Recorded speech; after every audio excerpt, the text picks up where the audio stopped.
वन्देऽहं श्रीगुरुं श्रीयुतपदकमलं श्रीगुरून् वैष्णवांश्च श्रीरूपं साग्रजातं सहगणरघुनाथान्वितं तं सजीवं साद्वैतं सावधूतं परिजनसहितं श्रीकृष्णचैतन्यदेवं श्रीराधाकृष्णपादान् सहगणललिता शिवशाखान्वितांश्च। हरे कृष्णा कृष्णा कृष्णा हरे हरे, हरे राम राम राम हरे हरे।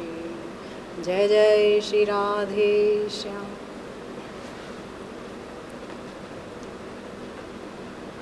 श्री विश्वनाथ चक्रवर्तीपाद जी द्वारा रचित श्री माधुर्य कादंबरी पर हमारी चर्चा चल रही है। हम सुनते चले आ रहे हैं कि श्री विश्वनाथ चक्रवर्तीपाद जी ने श्रद्धा से लेकर के प्रेम तक के स्तरों पर जो भक्ति की विशेषता है, जो भक्ति का वैशिष्ट्य है, उसकी चर्चा की है। श्रद्धा के बारे में बहुत विस्तार से वर्णन हुआ है। श्रद्धा क्या है? भगवान के प्रति एकांतिक शरणागति, साधु शास्त्र में पूर्ण विश्वास ही है श्रद्धा। श्रद्धा से ही सारे कार्य होते हैं। और भजन भक्ति में, आध्यात्मिक जीवन में श्रद्धा के बिना तो व्यक्ति बिल्कुल भी आगे बढ़ ही नहीं सकता। वो व्यक्ति वंचित रह जाएगा। तो श्रद्धा के बारे में बहुत विस्तार से बताया गया। उसके बाद श्री गुरु चरण कमलाश्रय, उसके बाद भजन क्रिया प्रारंभ होती है। भजन क्रिया के बारे में बताया गया और इसके बाद बताया गया कि जो अनिष्ठता पूर्वक भजन होता है, क्योंकि शुरुआत में निष्ठा नहीं आ जाती। भगवान के प्रति एकदम एक निष्ठ मन हो जाए, ऐसा नहीं होता है। अनिष्ठता होती है और इसलिए कुछ उसके स्तर बताए गए कि पहले भजन उत्साहमयी तरीके से शुरू होता है, उसमें उत्साह होता है। उसके बाद भजन में घन तरला अवस्था आ जाती है कि बड़ा ही सघन हो जाता है भजन। एक दिन तो बहुत अच्छा हुआ और दूसरे दिन मन ही नहीं गया, घन तरला, है ना। फिर विषयों के साथ संग्राम चलता है। फिर कभी सोचते हैं कि घर छोड़ दूं कि घर में रह के भजन करूं। बहुत सारी चीज़ें आ जाती हैं, व्यूड विकल्प वगैरह, बहुत सारी चीज़ें। इस पर हमारी अच्छी खासी चर्चा हुई। और फिर इसके बाद बात आई अनर्थ निवृत्ति की। दुष्कृति से जात अनर्थ, सुकृति से जात अनर्थ, अपराधों से जात अनर्थ। दुष्कृति और सुकृति से जात जो अनर्थ है वो तो हर व्यक्ति उसमें घिरा ही हुआ है। और अपराध ये ऐसी चीज़ है जिससे अगर एक भक्त सतर्क नहीं रहा तो उसकी भक्ति के नैया रसातल में डूब जाएगी। इसलिए हमारे प्यारे आचार्य देव ने, हमारे प्यारे श्री विश्वनाथ चक्रवर्तीपाद जी ने और मेरे प्यारे प्यारे गुरुदेव ने बहुत ही मार्मिक और आँख खोलने वाली व्याख्या की है अपराधों की।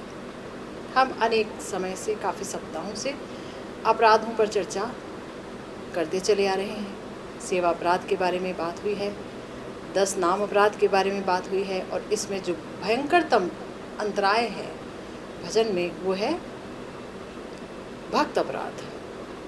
भक्त अपराध के विषय में बहुत अच्छी खासी चर्चा रही। भक्त अपराध कैसे समाप्त हो सकता है, इस बारे में भी चर्चा हुई कि भक्त से माफ़ी मांगनी होगी ही जिसके प्रति अपराध हुआ है। और अगर ये सोचा जाए कि अरे ये भक्त तो कुछ भी नहीं कहते, अपराध तो लेते ही नहीं हैं, इनसे जितना हंसी मजाक करो, तो ये बताया गया कि वो नहीं लेते हैं मगर उनकी चरण धूलि ले लेती है। यानी भक्त के चरण में जो धूलि है वो भी जड़ नहीं है ना, क्योंकि भक्त का शरीर ही पूरा चिन्मय हो जाता है भजन करते करते। ये जो भौतिक अवयव हैं ये दिख भौतिक रहे हैं पर वो चिन्मय हो जाते हैं, तो वो जो धूलि है वहाँ पर वो भी चिन्मय हो गई, तभी तो अपराध ले लेती है। इस बारे में विशद चर्चा हुई। अपराध के बारे में चर्चा हुई कि कैसे पता चले कि किसी व्यक्ति ने अपराध किया है। बताया गया, हमारे श्री कृष्णदास कविराज गोस्वामी पाद जी ने भी कहा कि ये जो एक कृष्ण नाम है ना, ये इतना आस्वाद्य है, इतना सुमधुर है कि इस परम आस्वाद्य श्री कृष्ण नाम को लेते ही हृदय में सात्विक भाव उत्पन्न होने चाहिए। ये हमने सुना। हृदय द्रवित होना चाहिए भगवान का नाम लेते ही। अगर हृदय द्रवित नहीं होता है, आंखों में आंसू नहीं भरते हैं और अन्य सात्विक भाव, वो और भी घनीभूत अवस्था जब होती है भक्ति की, तो कंप आना, वैवर्ण्य आ जाना, यानी शरीर के रंग का बदल जाना, पसीना आने लगना, है ना, रोमांचित हो जाना, पुलक उठना शरीर में, ये सब होते हैं। किंतु अगर भगवान का परम मधुर नाम लेने के बाद अंदर कोई विकार ही नहीं हुआ, तो हमारे शास्त्र कहते हैं कि तब मानिए ये बात कि उसने प्रचुर अपराध किए हुए हैं, इसलिए उसके अंदर कोई विकार नहीं उत्पन्न होते।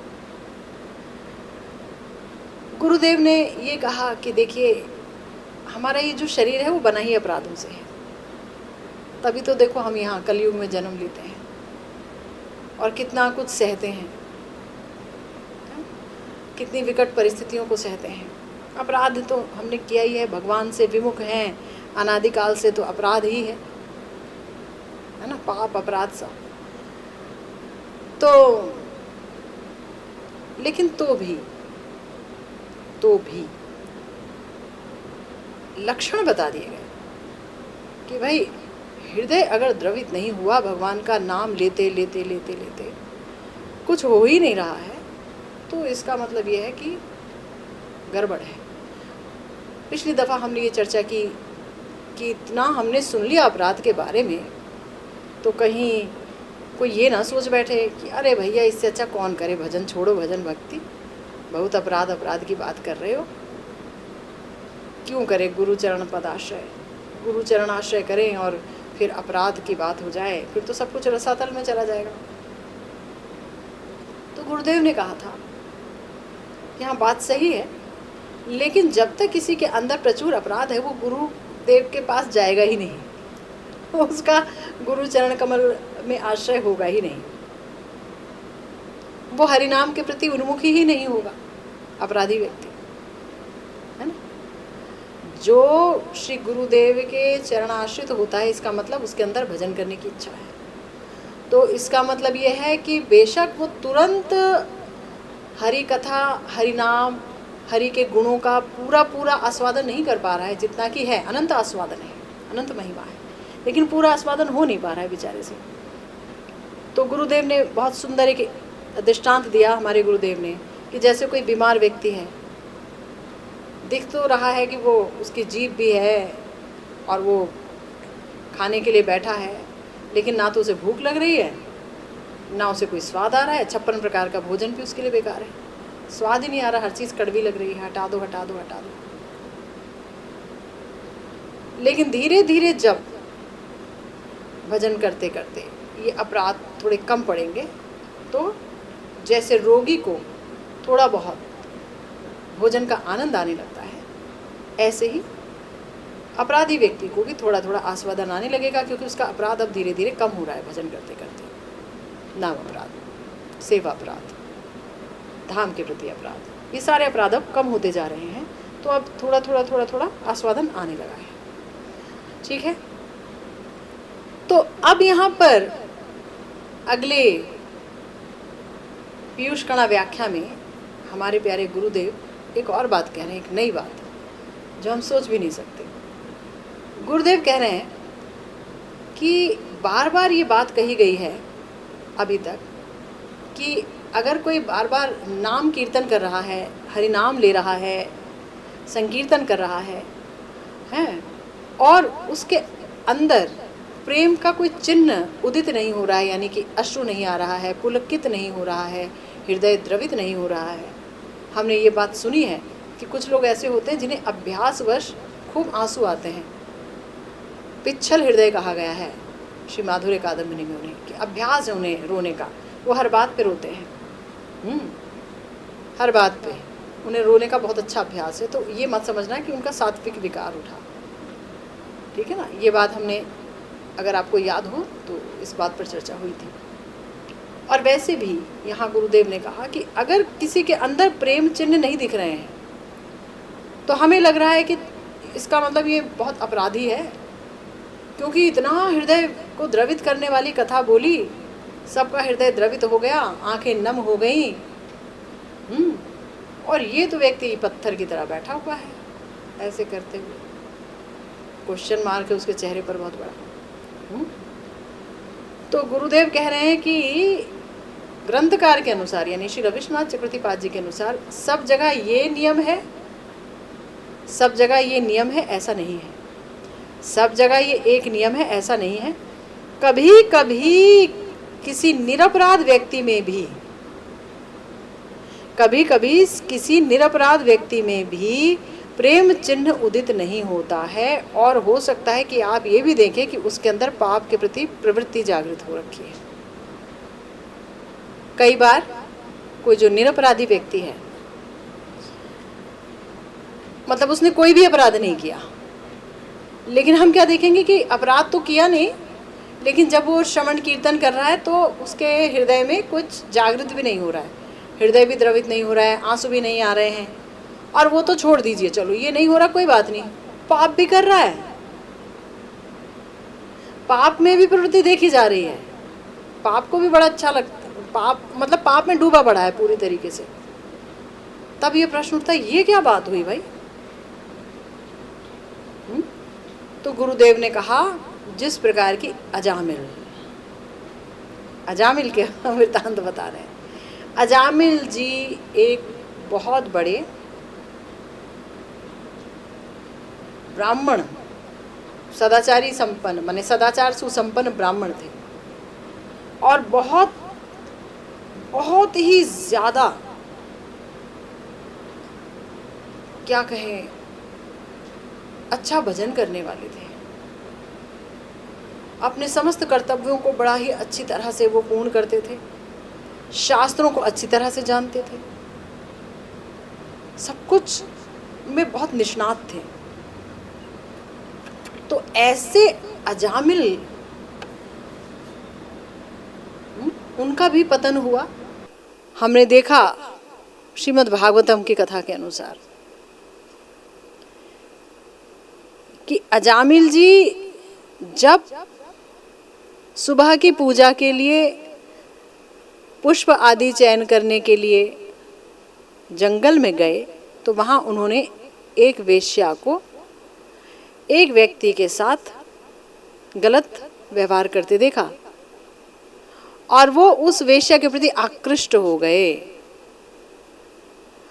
जो इतना बड़ा शास्त्रज्ञ हो, शास्त्र जानता हो, सदाचारी हो, ब्राह्मण हो, पूजा पाठ करने वाला हो, समस्त नियमों का पालन करने वाला हो, वो ऐसे उनका ऐसा हो गया। उन्होंने कभी किसी के प्रति कोई अपराध नहीं किया था, निरपराधी, लेकिन ये कार्य हो गया, पाप में प्रवृत्त हो गए। इस हद तक पाप में प्रवृत्त हो गए कि उन्होंने अपनी सदाचारी कुलवधू को, अपनी पत्नी को छोड़ दिया, त्याग दिया, और उस वेश्या से ब्याह कर लिया, उस वेश्या को घर में ले आए। वर्णन आता है कि अजामिल जी को श्राप लगा था। ये पूर्व जन्म में एक ऋषि थे पहले कभी। तो पराशर जी, ऋषि पराशर जी ने जब सत्यवती जी से व्यासदेव जी को उत्पन्न किया था, तो उस घटना को देखकर उन्होंने पराशर जी का उपहास उड़ाया था, मजाक उड़ाया था। तो पराशर जी ने उनको श्राप दे दिया कि मैंने तो एक क्षण का संग किया, वो भी इसलिए ताकि भगवान को प्रकट कर सकूं। ये समय सब मुहूर्त वगैरह देख करके कि ये समय तो भगवान का प्राकट्य काल है, व्यासदेव जी के रूप में ठाकुर जी प्रकट होंगे, और जो शास्त्र श्रुति के रूप में उन्होंने बोले हैं उसको वो लिखित रूप प्रदान करेंगे व्यासदेव जी के रूप में। तो मैंने तो लोक हित के लिए किया, लेकिन तुझको जा मैं श्राप देता हूँ, तूने उपहास किया, जा मैं तुझे श्राप देता हूँ कि तू सदा के लिए एक वेश्या का संग करेगा, तो सब कुछ भूल भाल जाएगा और वेश्यागामी हो जाएगा। ऐसा भयंकर श्राप पाया। और जब उस वेश्या से ब्याह कर लिया तो फिर उसने माने अजामिल जी ने क्या नहीं करना शुरू कर दिया। उसको प्रसन्न करने के लिए घर के सारा धन दौलत वो उड़ा दिया, और तो और चोरी चकारी डाका डालना ये सारे काम भी शुरू हो गए। और तो और इतने सदाचारी ब्राह्मण, लेकिन जंगल में जाते थे और पशुओं की हत्या करके लाते थे घर में बनाने के लिए, पकाने के लिए, वो खाना भी शुरू कर दिया। कालक्रम में उनके 9 बच्चे हुए और एक 10वां जो गर्भ में था।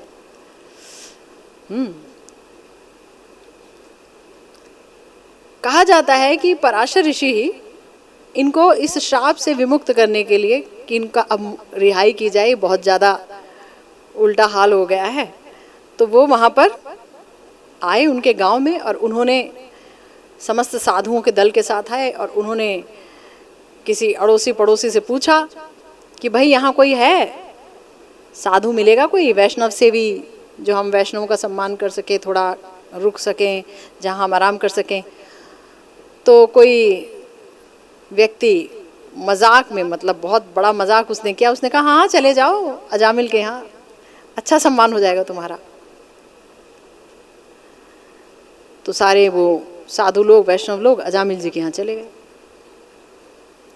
अजामिल उस समय गए हुए थे पशु वध करने के लिए। अजामिल की स्त्री वो वेश्या वहाँ मिली और उसने देखा अरे हमारे द्वार पर इतने सारे संत आए हैं। तो पहले तो संस्कार बड़े अच्छे होते थे सबके, तो उसने सोचा कि अगर इनको प्रसन्न कर दिया तो तर जाएंगे, भव सागर से तर जाएंगे। तो उसके हाव भाव को देख करके वैष्णव समझ गए कि ये तो ठीक स्त्री जान नहीं पड़ती, अब चले यहाँ से। लेकिन तो भी वो लोग जो है, मतलब उसने काफ़ी रिक्वेस्ट की, काफ़ी बहुत अभ्यर्थना की, बहुत स्वागत किया, तो दया आ गई। उन्होंने कहा कि आप बैठिए यहाँ पर, मेरे पति बहुत अच्छे वैष्णव हैं, मैं अभी उन्हें बुला के लाती हूँ, वो आपका स्वागत करेंगे, आप यहाँ बैठिए। और वो भागी भागी गई जंगल की तरफ जहाँ उसके पति गए थे चिड़िया वगैरह मारने, अजामिल जी। और भागी भागी जाके अपने पति को जब देखा वो आ रहा है, कई सारी चिड़िया वड़िया को टांगे टांगे, और रक्त से उनका पूरा का पूरा शरीर लथपथ है, कपड़े लथपथ हैं। तो उसने सोचा अगर इस अवस्था में देख लेंगे तो सारे साधु लोग भाग जाएंगे। तो उसने कहा कि आप सुनो, नहा लो चल करके सरोवर में, और ये कंठी माला सब ले आई हूँ मैं, इसको पहन लो और एक भक्त स्वरूप बना के चलो, और उनसे कहना कि मैं बड़ा कृतार्थ हुआ कि मुझे आपके दर्शन मिले और आप मुझे उपदेश कीजिए ताकि मेरा जीवन तर जाए। ऐसे बोलना तो साधु लोग बहुत प्रसन्न हो जाएंगे। अजामिल जी ने कहा अच्छा। स्त्री ने पूछा क्या बोलोगे, मुझे पहले बता दो, क्या बोलोगे? वही कि मेरे दर्शन मिले, आपका भाग्य जग गया, मेरा उपदेश सुनिए ताकि आप तर जाओ। तो स्त्री ने सर पीट लिया, बोली ऐसा करना, आप कुछ बोलना मत, वो कुछ भी बोलने तो मौन रहना, है ना। जब कोई मौन रहता है तो लगता है कि हाँ ये मौनी बाबा हैं, तो ज़्यादा अच्छा इम्प्रेशन पड़ता है, और जो ज़्यादा बोलता है वो फंस जाता है कि नहीं। अब भाई कुछ चिड़िया है, जैसे तोता है, वो ज़्यादा बोलता है तो उसको पकड़ लेता है कि शिकारी, और वहीं जो बगुला है वो चुप रहता है, और चाहे वो कुछ भी करे सब लोग सोचते हैं साधु है है ना। तो मौन रहना। तो तिलक विलक लगा के कंठी वंठी धारण करा करके ले गई, और जब वैष्णवों ने देखा कि आ गए अजामिल जी तो उनसे बात करने लगे, तो अजामिल जी एक कॉर्नर में, कोने में जाके बैठ गए और एकदम चुप, जैसे बहुत ध्यानी मौनी बाबा। बड़े प्रसन्न हुए वो लोग, तो खूब सेवा की पति पत्नी ने उन साधुओं की। और तब उन्होंने कहा अजामिल जी और उनकी पत्नी ने कि आप हमें कुछ आशीर्वाद दीजिए, कुछ दे के जाइए। तो उन्होंने कहा हम तुम्हें बस यही कहेंगे कि ये जो बच्चा तुम्हारे गर्भ में है इसका नाम नारायण रखना। बस एक यही बात कहेंगे और कुछ नहीं कहेंगे। साधुओं की बात मान ली अजामिल जी ने, उनकी पत्नी ने, ठीक है हम इसका नाम नारायण रखेंगे। और फिर तो आप जानते हैं नारायण जो 10वां पुत्र, तकरीबन हमारे ये जो अजामिल जी थे इनकी उम्र 80 के आसपास थी तब इनको ये पुत्र हुए नारायण। और खेल खेल में नारायण नारायण बोलते रहते थे। बुढ़ापे में मृत्यु ने आ घेरा और आ गए यमदूत, 2 यमदूत आ गए। यमदूत आ गए तो उन्होंने फांसी डाल दी गले में। और ये देख रहे हैं और तो कोई देख नहीं रहा है। और इतने भयंकर चेहरे उनके, यमदूतों को देख के अजामिल बहुत घबरा गए और एकदम चिल्लाए नारायण, चीत्कार किया उन्होंने। वो वहीं खेल रहे थे नारायण, छोटे से बच्चे, नारायण। और नारायण कहते ही 4 विष्णुदूत वहां आ गए, भगवान के पार्षद। और भगवान के पार्षदों ने कहा कि आप हटाइए ये फांसी वगैरह, ये तो हमारा जन है, अब आप यहाँ नहीं आ सकते, जाइए यहाँ से। तो यमदूतों ने कहा इनके इतने पाप हैं, ये हमारा शिकार है, इन्हें हम ले जाएंगे। विष्णुदूतों ने कहा कि आपको ये नहीं पता कि इन्होंने भगवान का नाम लिया है, भगवान का नाम लेने मात्र से, नामाभास मात्र से इनके समस्त पापों की राशि जल गई। नाम लिया नहीं, नामाभास था, नारायण भगवान को नहीं पुकार रहे थे। लेकिन देखिए साधुओं की एक सलाह पर अमल किया तो कितना बड़ा फायदा हुआ। तब विष्णुदूतों ने उन्हें समझाया कि भाई जो भगवान का नाम लेता है तो उसकी तो अखंड पाप राशि जल जाती है, फिर वो आपका व्यक्ति नहीं रह जाता, वो हमारा हो जाता है। अजामिल जी ने ये सारी बात सुन रहे थे, वो अजामिल जी विष्णुदूतों की और यमदूतों के बारे ये सारी बातें। और यमराज जी जो कि धर्मराज हैं पुण्य आत्माओं के लिए और यमराज हैं पाप आत्माओं के लिए, भयंकर दिखते हैं जब पापी उन्हें देखते हैं, और जो पुण्य आत्मा उन्हें देखते हैं तो वो देव रूप में दिखते हैं। तो ऐसे यमराज जी या धर्मराज जी उन्होंने भी बताया यमदूतों को जब वहाँ गए कि भाई देखो सीधी सी बात यह है कि जो भगवान के चरणारविंदों का भजन करता है, नाम लेता है, कीर्तन करता है, तो मेरी उस तक कभी कोई पहुंच नहीं हो सकती। और वो दंड का पात्र भी है, अगर कुछ भी है वो सब ठाकुर जी जाने, वो उनका जन है, वहाँ तुम लोग भूल से भी नहीं जा सकते। ठीक है, ये तो पहली बात। और हमने पिछले चर्चाओं में ये सुना कि अपराधी व्यक्ति चाहे कितना भी अपराधी क्यों ना हो, वो कभी भी नरक नहीं जाएगा, क्योंकि उसने भगवान की शरणागति ले रखी है। पर अपराध हो गए उससे, नरक नहीं जाएगा, उसकी भक्ति शिथिल हो जाएगी, नरक नहीं जाएगा। और वो बात यहाँ भी उभर के आती है। लेकिन जो हमेशा अपनी गृहस्थी के चिंतन में लगे रहते हैं, जोड़ तोड़, ये करूं वो करूं, यहाँ करूं वहाँ करूं, और भगवान से सदा विमुख रहते हैं, भगवान का नाम नहीं लेते, जो भगवान की कथा नहीं सुनते, जो भगवान की पूजा नहीं करते, भजन नहीं करते, तो उनको छोड़ना मत, उन्हें मेरे पास लाना, वही यम के दंड के भागी हैं। ये बात हमारे धर्मराज जी ने बता दी। 12 महाजनों में से एक हैं धर्मराज जी। तो अब आप यहाँ देखिए, विष्णु दूतों और यमदूतों के बीच के संवाद को सुनकर के अजामिल जी को बोध हो गया, उनकी अविद्या हट गई और वो हरिद्वार में चले गए। हरिद्वार में जाकर के उन्होंने अपने पत्नी बच्चे छोड़ दिए जो भी थे पीछे, और हरिद्वार में जाकर के भगवान का चिंतन किया, भजन किया, और फिर भगवान का विमान आया और वो उसमें बैठकर वैकुंठ लोक पहुंच गए। तो एक नामाभास से उन्हें उनकी अविद्या सारी खत्म हो गई, पाप राशि भस्म हो गई, उनका भजन प्रारंभ हो गया, और भजन करके प्रेम प्राप्त करके ही वो वैकुंठ गए। तो यहाँ गुरुदेव कह रहे हैं कि देखो अजामिल निरपराध हैं, ये हर कोई बोलता है, नहीं तो पुत्र को पुकारा और नामाभास के फल से उनकी रक्षा करने के लिए विष्णु दूतों का आगमन और बाद में उनकी वैकुंठ प्राप्ति कभी भी संगत नहीं होती। अगर वो अपराधी होते तो आपको बताया कि भगवान का नाम लेने पर भी फल नहीं मिलता है। नाम लिए जा रहे हैं, हो कुछ नहीं रहा है, लेकिन चूंकि वो अपराधी नहीं थे तो नामाभास मात्र से ही उनको वैकुंठ मिल गया।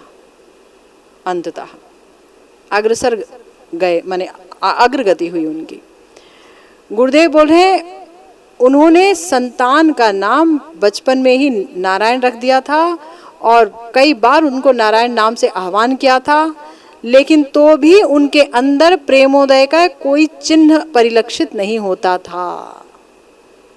बार बार बोलते थे नारायण यहाँ आ, अरे नारायण खेलने कहाँ जा रहे हो, अरे नारायण ये करो, अरे नारायण आ जाओ बेटा, नारायण खा लो, नारायण नारायण नारायण नारायण चलता रहता था।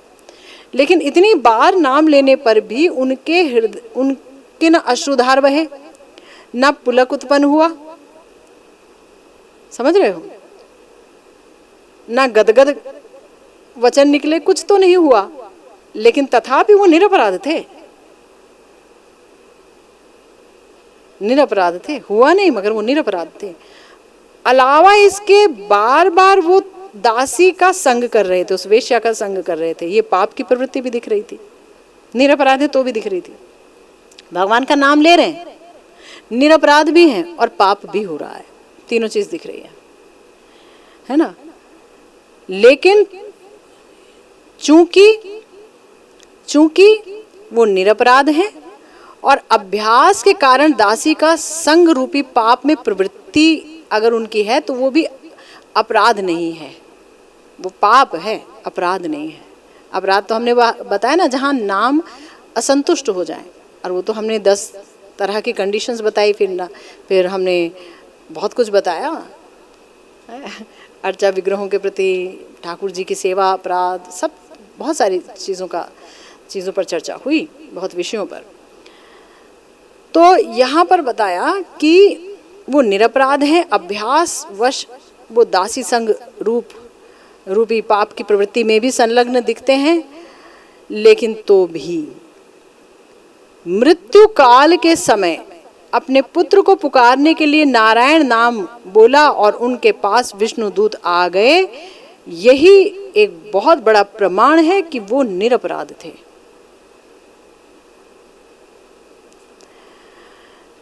अब यहां गुरुदेव कह रहे हैं, इसलिए जो फलवान वृक्ष भी है वो अपने समय पर ही फल देता है ना।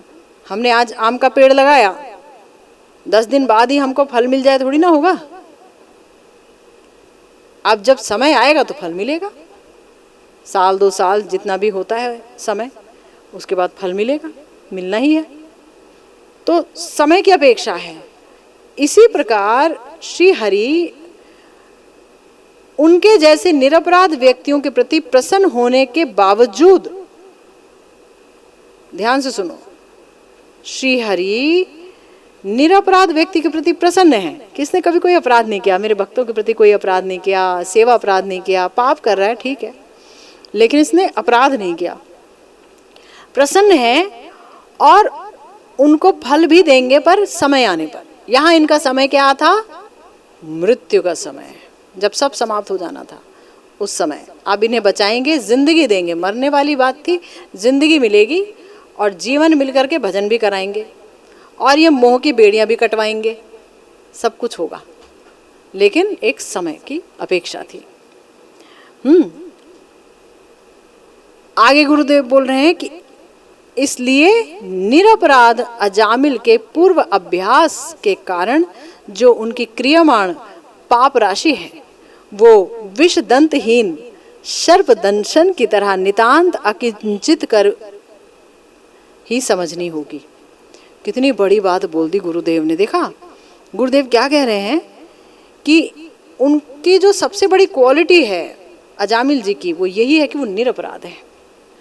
और जो उन्होंने एक बार वो स्त्री संग देखा था और उसके कारण वो उसको ले आए, उसके बाद वो जो उसका अभ्यास बन गया था उसका संग करने का, वो जो पाप की प्रवृत्ति है उस औरत का संग करने का, तो कह रहे हैं कि ये समझ लेना कि इतनी सारी जो पाप राशि है वो एक ऐसी, क्योंकि नारायण बोलते रहे बोलते रहे बोलते रहे, तो सांप तो दिख रहा है, पर सांप ऐसा दिख रहा है जिसके कि विषैले दांत टूट गए हैं। सांप तो है, देख के डर भी लगेगा, लेकिन काटेगा तो फर्क नहीं पड़ेगा। यानी वो पाप तो हो रहा है, और वो निंदनीय पाप हो रहा है, लेकिन नारायण नारायण कहते कहते वो पाप की राशि जो है वो ऐसी हो गई है कि जो विषहीन, माने दांत के, जो दांत रहित सांप है वो काट रहा है। गुरुदेव कह रहे हैं, और कभी कभी ऐसा भी होता है, ये भी बड़े ध्यान से सुनो, मैं अक्सर ऐसा सोचती हूँ, कई बार ऐसा भी होता है कि किसी भक्त का प्रारब्ध नहीं होता तो भी उसको इतने सारे रोग लगे रहते हैं और इतने सारे शोक लगे रहते हैं, वो हाहाकार ही करता रहता है, हाय मेरा शरीर, और हाय मेरा ये हो गया, हाय ये हो गया, हाय वो हो गया, अनेक व्यवहारिक दुख। और कभी कभी तो ऐसा लगता है कि वो पाप की तरफ भी बढ़ता है, ऐसा भी दिखता है कि उसकी थोड़ी पाप में भी प्रवृत्ति आ रही है, तो उसको देखकर भी ऐसा लगेगा कि अच्छा ये तो किसी प्रारब्ध का फल है, ये तो इसका प्रारब्ध है जो सामने आ रहा है, इसलिए ये पाप की तरफ भाग रहा है। तो गुरुदेव कह रहे हैं कि इसका एक एग्जाम्पल हमारे प्यारे गुरुदेव ने बहुत अच्छे से दिया कि जैसे युधिष्ठिर जी हैं, 5 पांडव भगवान के नित्य पार्षद हैं, उनको किस चीज़ की कमी है, लेकिन तो भी उनका वनवास आदि, पांडवों को जितना क्लेश दुख मिलता देखा गया, जितना कष्ट उन्होंने सहा कि नहीं सहा, वनवास का दुख सहा, कभी छुप के जा रहे हैं, कभी वहाँ से दुर्योधन वगैरह क्या क्या नहीं कर रहे हैं, कितने सारे षड्यंत्र रच रहे हैं, कभी दुर्वासा जी आ रहे हैं, बहुत कुछ हुआ। और वो जो 5 पांडव जो थे, ये तो उन्होंने दुख सहे, वनवास आदि के दुख, कभी जा रहे हैं भाई, वो वहाँ पर बृहन्नला बनने के लिए बन गए, वहाँ जा कर के अर्जुन जी, उनको श्राप मिल गया। अब आम आदमी तो कहे देखो अर्जुन जी जैसे इतने बड़े पार्षद भगवान के, इनको तो श्राप मिल गया, श्राप दे दिया वहाँ अप्सरा ने, लेकिन यहाँ सब भगवान की रजा है, उनकी मर्जी है, ठाकुर जी की इच्छा है, सब इच्छा से हो रहा है, रोग भी इच्छा से आ रहे हैं, शोक भी इच्छा से आ रहे हैं, क्यों है। फिर तीसरी बात यह कि पाप में भी युधिष्ठिर जी की पाप में मति चली गई, जुआ खेलना वो तो 4 पापों में से एक महान पाप है, जुआ खेलना। जुआ तो खेला, फिर उसमें दांव पर लगा दिया पूरी फैमिली, पूरा परिवार, फिर अपनी पत्नी जो सिर्फ उनकी ही नहीं थी,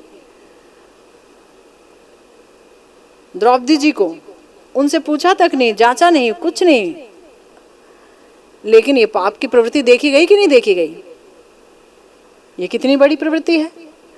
फिर यहां बताया कि क्या ये सब उनके प्रारब्ध से हुआ, कि उन्होंने कुछ पिछले जन्मों में इतने बुरे कर्म किए हों कि उन्हें वनवास मिलना था तो वनवास मिला, फिर वो जो है द्यूत क्रीड़ा वगैरह यानी जुआ आदि खेलने की जो प्रवृत्ति है शायद पिछले जन्म से आ रही हो। तो बताया यहाँ पर कि नहीं, चूंकि वो श्री कृष्ण पार्षद हैं इसलिए उनका ये प्रारब्ध नहीं था, ये कहना ही काफी है। कृष्ण पार्षद तो नित्य रूप से भगवान के साथ रहते हैं ना, उनका कोई बार बार जन्म बार बार मरण तो होता नहीं है। जब भगवान आते हैं तो वो भी आते हैं, लीला दिखाते हैं, लीला का सहयोग होता है, सब कुछ है ना। तो गुरुदेव बोल रहे हैं कि देखो वो तो नित्य पार्षद हैं, उनकी तो बात ही अलग है, लेकिन साधन भक्ति के द्वारा ही समस्त प्रारब्ध नष्ट हो जाते हैं, ये पहले ही बताया जा चुका है। अगर आपको याद हो कि ज्ञानी हैं, तपस्वी हैं, योगी हैं, उनके प्रारब्ध तब तक नष्ट नहीं होते जब तक कि वो उसका भोग ना कर लें। लेकिन भक्तों का प्रारब्ध नहीं होता, भक्तों का प्रारब्ध नष्ट हो जाता है भजन से, भगवान की कृपा से। लेकिन भगवान जानबूझ करके रोग दे देते हैं, शोक दे देते हैं, ताकि भक्त और दीन हो जाए, हाहाकार करे। जैसे कि 5 पांडवों को कितने क्लेश मिले, दुख मिले, उन्होंने तो इतना बड़ा महल भी बनाया, तो वो भी महल भी उनसे छीन लिया गया, जान के लाले पड़ गए हैं, क्या नहीं हुआ। और लाख का घर महल बना करके दे दिया उनको धृतराष्ट्र जी ने, और उसे भी आग लगा दी गई। कैसे वो जान बचाकर भागे। जहाँ जहाँ जाएं, जहाँ जहाँ जाएं, वहाँ वहाँ विपदा, वहाँ वहाँ विपदा। हमारी प्यारी कुंती महारानी जी, 5 पांडवों की जननी, उन्होंने क्या कहा, विपदा संतु तः शाश्वत तत्र तत्र जगत गुरु भवती यद दर्शनम अपुनर्भव दर्शनम, शायद ये है अगला, कि अगर आपका दर्शन होता है श्याम सुंदर हे कृष्ण, तो फिर दोबारा भव का दर्शन नहीं होता है, भव सागर में नहीं आना पड़ता है। और आपका दर्शन तभी होता है जब हम पर विपत्ति आती है, वरना आप नहीं आते हो। विपदा संतु तः शाश्वत तत्र तत्र जगत गुरु, इसलिए मुझे हमेशा विपदाओं में रखना, क्योंकि अब हमें तो संपत्ति मिल गई है, हमें तो महल मिल गया है, हमें तो राजपाट मिल गया है, दुर्योधन आदि सब जा चुके हैं, मारे जा चुके हैं, अब हमें तो निष्कंटक राज्य मिल गया है, और अब आप चल दिए जी दोबारा यहाँ से द्वारिका नगरी, हमें छोड़ दिया आपने, अब आप जा रहे हैं। इसलिए हे माधव, आप हमें विपदा देते रहिए ताकि आपका दर्शन होता रहे, आप जगत गुरु हैं। तो हमने वैसे कहीं भी कुंती महारानी जी की तरह किसी को ये कहते हुए नहीं सुना। माने इस तरह का ये श्लोक बहुत ही ज़्यादा फेमस है, बहुत विख्यात है, जहाँ पर वो अपने लिए दुख मांग रही हैं। हमारे प्यारे श्री कृष्ण ने श्रीमद् भगवद गीता में कह दिया, दुखालयम अशाश्वतम, ये जगत क्या है, दुखालयम अशाश्वतम, दुख का घर है। और लेकिन ये तो है कृष्ण पार्षद, और भगवान की योग माया शक्ति जब भगवान को ये भुला देती है कि वो भगवान है, और प्रिया जी उनकी नित्य आह्लादिनी शक्ति हैं, है ना, उनके अंदर ही परकीय भाव उत्पन्न करा देती है रस वैचित्री के लिए, तो फिर 5 पांडव कहाँ से जान पाएंगे कि हम नित्य पार्षद हैं भगवान के, है ना। तो इसीलिए प्रारब्ध की वजह से नहीं है। साधन भक्ति जो कर रहा है ये तो नित्य सिद्ध परिकर हैं, तो साधन भक्ति से ही प्रारब्ध का नाश हो जाता है। महाजनों ने कहा है कि ब्रह्म अनुभवी ज्ञानी गणों की जीवन मुक्त दशा में भी भोग के अलावा ये दुर्बार प्रारब्ध कर्म क्षय नहीं होता है। लेकिन मतलब कितनी बड़ी बात बोली महाजनों ने कि जो ब्रह्म अनुभवी ज्ञानी गण हैं, पहली बात तो ब्रह्म का अनुभव होना ही बड़ा मुश्किल है। क्लेशो अधिकतर तेषाम अव्यक्त आसक्त चेतसाम, हमारे प्यारे श्री कृष्ण ने श्रीमद् भगवद गीता में कह दिया कि कोई अव्यक्त में आसक्त है अगर निराकार में, तो उसको क्लेश बहुत मिलेंगे, बहुत मुश्किल है वो साधना भी और वहाँ सिद्धि भी बहुत मुश्किल है ना, मनुष्य के लिए बहुत मुश्किल है। लेकिन अगर मान लीजिए उसे अनुभव हो भी गया अपने साधन के द्वारा और वो जीवन मुक्त हो गया, कोई बंधन नहीं अब उसे, अब वो हर जगह ब्रह्म को देखता है, ब्रह्म का उसे अनुभव हो गया, लेकिन तो भी उसे प्रारब्ध भोग करना पड़ेगा, उसके प्रारब्ध का क्षय नहीं होता, ऐसा कहा गया। लेकिन वही प्रारब्ध भक्ति का कोई एक अंग अगर जीव कर ले, चाहे वो नाम कीर्तन कर ले, चाहे कोई भी एक अंग कर ले अच्छी तरह से, तो वो प्रारब्ध अचानक ही नष्ट हो जाता है। गुरुदेव कह रहे हैं भक्ति का नाम कीर्तन आदि कोई एक अंग जीव में जब आविर्भूत हो जाए, सही बात है, जीव अपने बल पर तो कोई चीज़ कर ही नहीं सकता ना वो नाम ले सकता है, ना वो भजन कर सकता है, कुछ नहीं कर सकता। भक्ति महारानी कृपा करके जब जीव इच्छा करता है और उसके इंद्रियों में आविर्भूत होती हैं, जुबान पर हरिनाम स्वतः जब अवतरित होते हैं, तब वो जब हरिनाम लेता है निरपराध व्यक्ति, तो उसका प्रारब्ध यूं ही नष्ट हो जाता है, चेष्टा नहीं करनी पड़ती, मांगना नहीं पड़ता।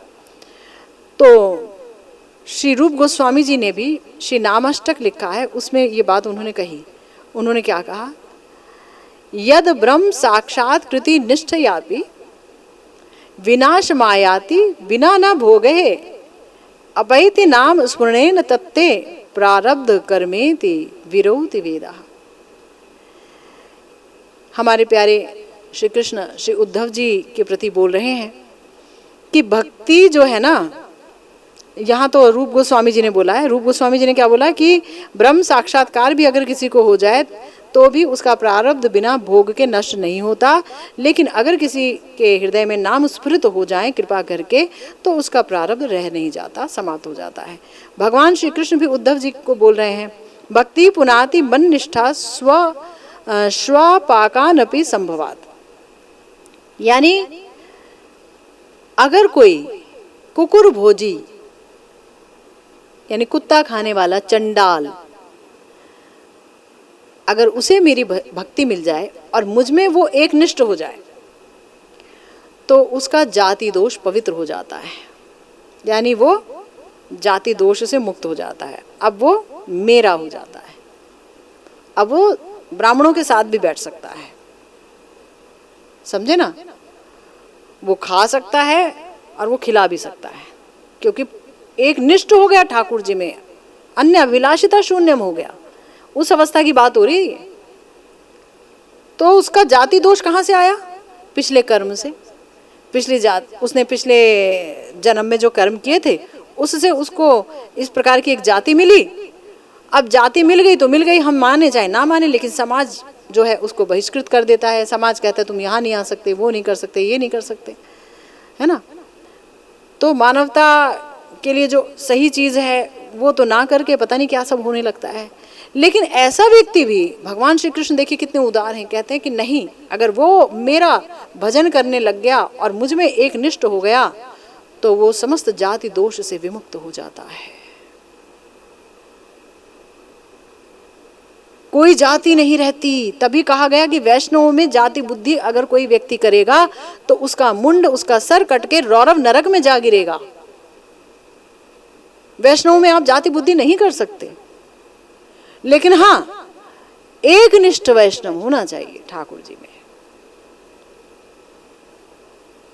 बताया गया ना, जैसे रैदास जी हमारे प्यारे प्यारे प्यारे भक्त हैं, हमारे और भी अन्य बड़े ही प्यारे भक्त हुए हैं,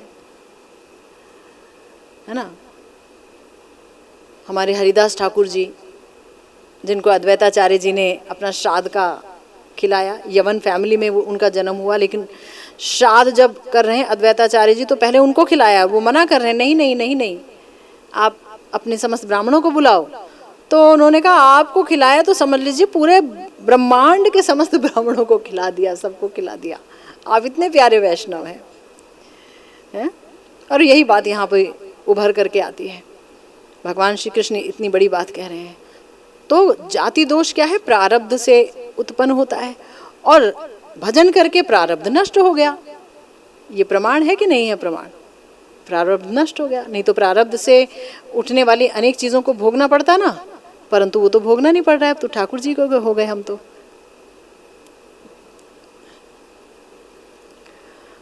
फिर गुरुदेव कह रहे हैं कि नाम कीर्तन आदि के द्वारा प्रारब्ध से जो आदि व्याधि आती हैं वो भी नष्ट हो जाती हैं। ये बात पुराणों में आती है। भाई पूर्व जन्म में हमने कुछ ऐसे कर्म किए कि अब हमें अपना प्रारब्ध भोगना है। अब तो शरीर ऐसा बीमार रहेगा, अब तो ऐसे पड़े रहेंगे, अब तो क्या क्या नहीं होगा। तो बोला नहीं, अगर आप नाम कीर्तन करते हैं, हरि नाम लेते हैं, तो वो भी समाप्त हो जाती है। पुराण में बोला आधेयो व्याधेयो यस्य स्मरण नाम कीर्तनात् तदैव विलयम यान्ति तमनंतम नमाम्यहम्। यानी जिनके स्मरण और नाम कीर्तन से आदि यानी मानसिक क्लेश और व्याधि यानी शारीरिक क्लेश, शारीरिक दुख, वो सब तत्क्षणात् समाप्त हो जाते हैं। मैं उस श्री अनंत को प्रणाम करता हूँ।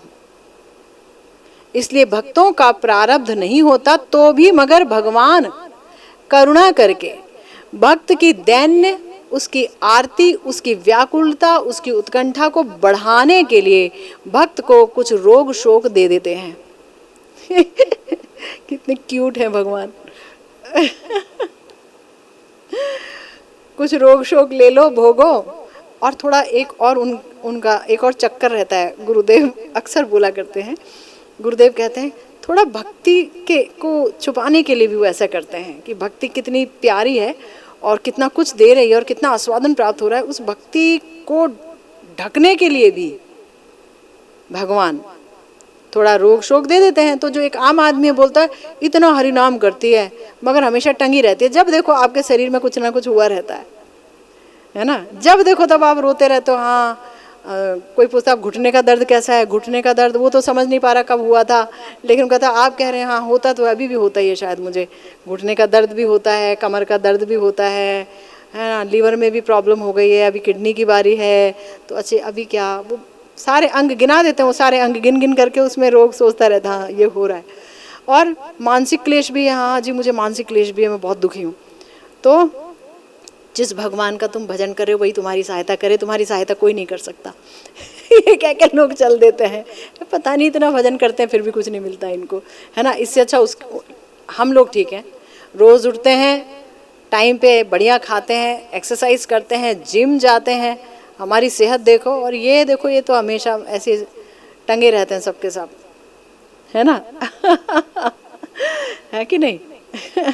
तो हमारे यहाँ कितना प्यारा लिख रहे हैं गुरुदेव कि अच्छा गुरुदेव ने लिखा क्या है, गुरुदेव कहते हैं कि भक्तों के प्रारब्ध के अभाव के बावजूद, भाई प्रारब्ध है हमारा तो दे दो, हमें रोग दे दो, शोक दे दो, सब कुछ दे दो।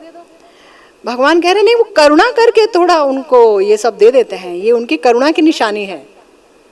तुम्हें रोग दे दिया तो बहुत करुणा हो गई तुम पर, तुम्हारी आरती बढ़ेगी, उत्कंठा बढ़ेगी, दैन्य बढ़ेगा, हाय मैं नहीं कर पाया, हाय मुझसे भजन नहीं हो पा रहा, हाय उठ नहीं पा रहा, हाय हाय बढ़ेगा। ये हाय हाय तो आएगा ही नहीं, वरना ये हाय हाय के चक्कर में होता है, तो जल्दी प्रेम मिल जाएगा। उत्कंठा बढ़ेगी। श्रीमद् भागवतम में आया कि श्री कुंती देवी जी श्री कृष्ण के निकट विपदा की प्रार्थना करती रहती हैं। इस विपदा के भीतर कितना प्रेम रूपी संपत्ति छुपा हुआ है वो बहुत विद्वान व्यक्ति अच्छी तरह से समझ पाता है। इस विपदा के अंदर ही प्रेम है। हाय हाय अब मैं किसी लायक नहीं रहा, हाय हाय सुबह उठ नहीं पा रहा, हाय ठाकुर कैसे अपनाओगे, हाय हाय मैं तो बहुत अयोग्य हूँ, मोहे दीन बंधु। अब जब कोई दीनता का इतना उच्च प्रकाश करेगा तो दीन बंधु कहाँ छिपे रहेंगे, भागे चले आएंगे। तो खुद दे भी रहे हैं, आपकी दीनता भी बढ़ा रहे हैं, आपकी आरती भी बढ़ा रहे हैं, आपका हाहाकार भी बढ़ा रहे हैं, और खुद उसके वश में भी हो रहे हैं। तो करुणा करके दे रहे हैं, रोग शोक ये सब चीजें। भगवान अपने श्रीमुख से बोले हैं कि यस्याहम अनुग्रहामि हरिष्य तद्धनम शनैः, कि भाई मैं जिस पर कृपा करता हूँ, है ना, उसका जो धन है ना वो मैं छीन लेता हूँ, धीरे धीरे छीन लेता हूँ। यस्याहम अनुगृह्णामि हरिष्ये तद्धनम शनैः ततो अधनम त्यजन्त्यस्य स्वजना दुख दुखितम। भगवान कहते हैं कि जिस पर मैं कृपा करता हूँ उसका सारा धन छीन लेता हूँ। अब सारा धन माने पैसा नहीं, शरीर रूपी धन भी है, रोग वोग भी आ जाते हैं। अब जब आपसे काम ही नहीं होगा तो आपके बच्चे ना पूछने वाले, है ना, पति भी नहीं पूछने वाले, पत्नी भी दुत्कार देगी, तब आप निर्बल असहाय हो करके बोलोगे प्रभु मुझ निर्बल का बल आप हो, है ना। अब तो आप मुझे, जीवन की अब सांझ हुई है, अब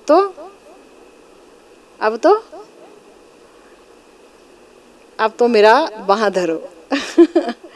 है ना, जीवन की अब शाम हुई है, अब तो प्रभु मुझ पर कृपा करो। आरती, दैन्य, हाहाकार ये तभी उत्थित होंगे जिस समय ये रोग शोक, ये निर्धनता आएगी। अगर हम बहुत धन युक्त होंगे, धनवान होंगे, तो धन के 18 महादोष हमें कहीं ना कहीं से ग्रसित कर लेंगे। जहाँ कहीं ना कहीं बेचारगी आएगी कि अब हम कुछ नहीं करने लायक हैं। सनातन गोस्वामी जी कह रहे हैं, ना मुझ में सदाचार है, ना अच्छी जाति है, ना अच्छा भजन है, ना अच्छा वंश है, बहुत कुछ कह रहे हैं अपने बारे में, तो भी प्रभु इतनी अयोग्यता के बावजूद आपकी करुणा पर मेरा विश्वास है और यही मेरा आशा बंद है। बहुत आश्चर्य की बात है कि मेरी ये आशा नहीं मरती कि आप मुझ पर करुणा करेंगे ही।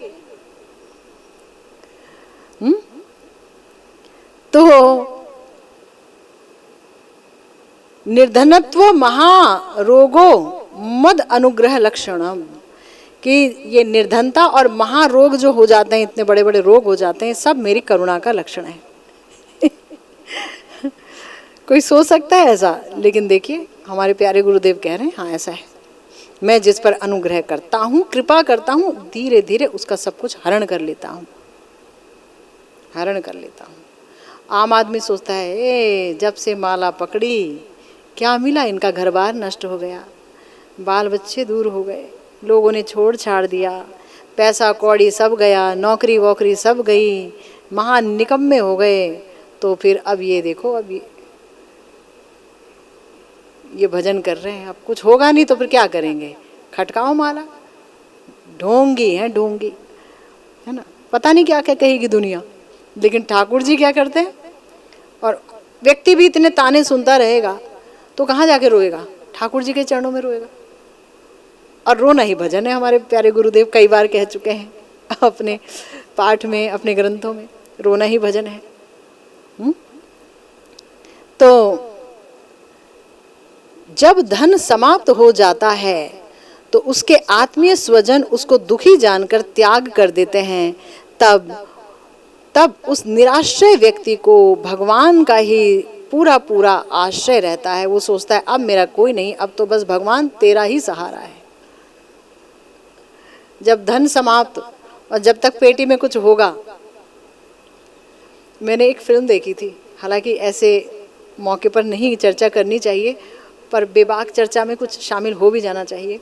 एक फिल्म आई थी बावर्ची करके, तो वहाँ पर एक दादाजी थे दादाजी क्या करते थे, उनके पास एक बहुत बड़ा संदूक था, संदूक, और वो बहुत बड़ा संदूक था, उसे पलंग के नीचे और 7 तालों में बंद करके रखते थे।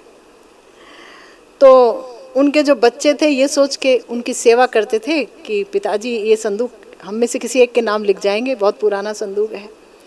बच्चों के बच्चे सब लोग खूब सेवा करते थे, मतलब उनकी हर बात मानते थे। जो दादाजी ने बोल दिया वो मान लिया, जो दादाजी बोल रहे हैं वो मान लिया, दादाजी ही जो कहेंगे वही होगा। क्यों? क्योंकि वो बार बार वो संदूक दिखता था,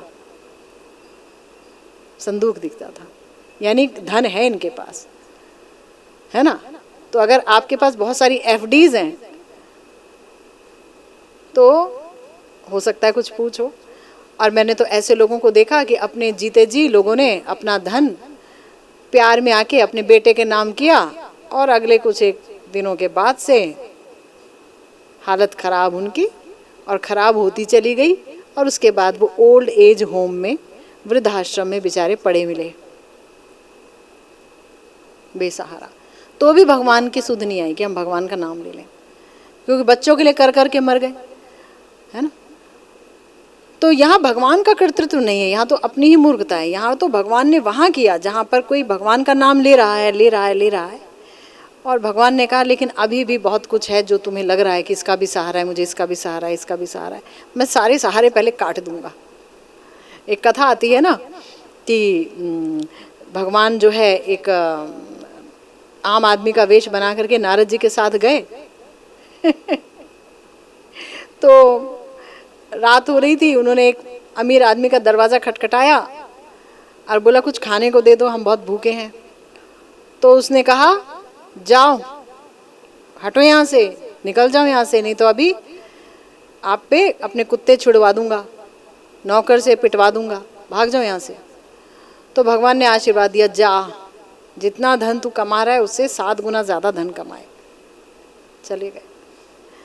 फिर एक बुढ़िया औरत उसके यहाँ गए, टूटी फूटी झोपड़ी थी, है ना, एक गैया थी बस। तो जब वहाँ गए कि हमें कुछ खाने को दे दो मैया, तो मैया ने उन्हें बड़े आदर से एक चटाई बिछा के टूटी फूटी सी उस पर बिठाया, और गैया का दूध लेके आई और पिलाया। ठाकुर जी ने आशीर्वाद दिया, जा तेरी ये गैया मर जाए। गैया मर जाए तो उसका क्या फायदा भाई। नारद जी बोले कमाल है, जिन्होंने आपको भगाया उनको इतना बड़ा आशीर्वाद दिया कि 7 गुना ज्यादा धन हो जाए, और इन्होंने आपको दूध पिलाया तो इनकी एकमात्र सहारा गाय को भी मार दिया। तो भगवान बोले हाँ, 7 गुना ज्यादा धन हो जाएगा तो ये व्यक्ति 7 जन्म में भी मुझे याद नहीं कर पाएगा, और बिना मुझे याद के छुटकारा नहीं है, कष्ट भोगने पड़ेंगे। और ये जो बुढ़िया है अभी भी इसको थोड़ा सा सहारा है इस गैया का, जैसे ये भी मर जाएगी तो फिर एकदम मेरा ही सहारा ले लेगी दोनों हाथों से, तब ये तुरंत मेरे पास आ जाएगी, मैं इसे अपना लूंगा। वो है ना द्रौपदी जी का कि जब तक दुशासन साड़ी खींच रहा था हैं और एक हाथ से पकड़े हुई थी, फिर उसके बाद जब एक हाथ से पकड़े हुई थी तो भी नहीं आए ठाकुर जी, दोनों हाथ से पकड़ी थी, फिर एक हाथ से पकड़ी थी, फिर दांत से पकड़ी थी, ठाकुर जी नहीं आए। जब सब कुछ छोड़ के हा माधव मेरी रक्षा करो, हा सखे मेरी रक्षा करो, ठाकुर जी साड़ी के रूप में ही अवतरित हो गए, पूर्ण रूप से निर्भरता लाने के लिए, दैन्य और आरती लाने के लिए ठाकुर जी ये करते हैं। इसलिए गुरुदेव यहाँ बता रहे हैं कि श्री भगवान ने ये भी कहा है कि निर्धनत्व रूपी महारोग और अन्य महारोग भी मेरे अनुग्रह के लक्षण हैं, कोई भी रोग शोक आए। इसलिए भक्तों के कल्याण के लिए ही श्री भगवान अपनी इच्छा से उसको दुख और दैन्य आदि प्रदान करते हैं। अतः भक्तों के कर्म फल के अभाव के कारण इन दुखों को कभी भी प्रारब्ध का फल मत समझिएगा, क्योंकि जब उनका कोई कर्म ही नहीं है और संचित कर्म सब नष्ट हो गए भजन से, प्रारब्ध तक नष्ट हो जाता है, जाति दोष वाला एग्जाम्पल याद रखिएगा, तो फिर कुछ रह ही नहीं जाता है। और अब जो कुछ मिल रहा है वो प्रारब्ध नहीं है, वो क्या है, ठाकुर जी का अनुग्रह है, उनकी कृपा है। बहुत सुंदर आज बात कही गई। और इसके साथ ही माधुर्य कादम्बनी ग्रंथ की तृतीय अमृत वृष्टि की ये जो व्याख्या है, जो हमारे प्यारे गुरुदेव ने पीयूष कणा व्याख्या के रूप में आपके सामने रखी, वो यहीं पर विश्राम लेती है। और अब अगली दफ़ा हम जब मिलेंगे तो चतुर्थ अमृत वृष्टि से हम प्रारंभ करेंगे अपनी इस चर्चा को। इसके साथ ही आज की ये भागवती कथा फिलहाल यहीं विश्राम लेती है। जय जय श्री राधे श्याम, श्री गुरु निताई गौर सीतानाथ प्रेमानंदे, हरि हरि बोल।